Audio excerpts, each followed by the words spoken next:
Foursquare is spying on you even when the phone is off. Welcome to Digits. I'm Simon Constable. Here is Doug Macmillan from the Wall Street Journal to tell us more about this. Doug, thanks for being here. Thanks for having me.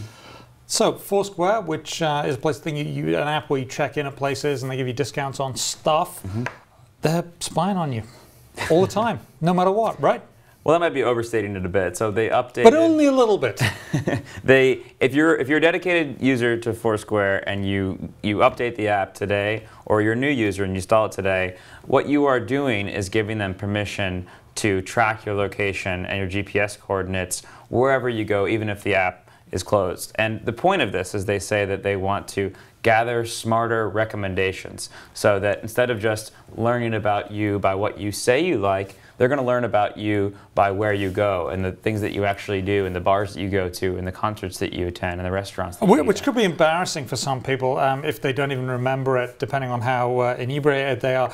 But can you turn this off? Is it possible? You can. You can turn it off. It's what you would call an opt-out feature, which is in contrast to what most companies are doing these days when it comes to matters of privacy, is opt-in, meaning you have to give the user the choice to expressly give permission.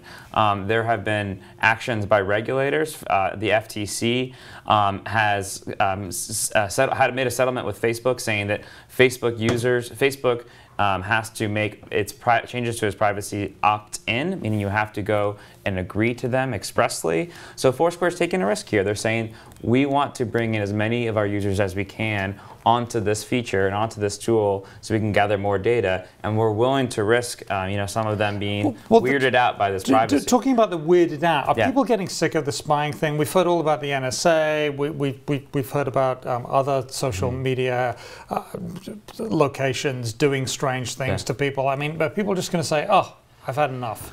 I think there was a long time where companies benefited from the fact that users just didn't care about privacy, but now we are living in an era of people caring about this stuff. It's all of a sudden on people's minds, and they're starting to think kind of harder about what kind of data they are putting on their mobile devices.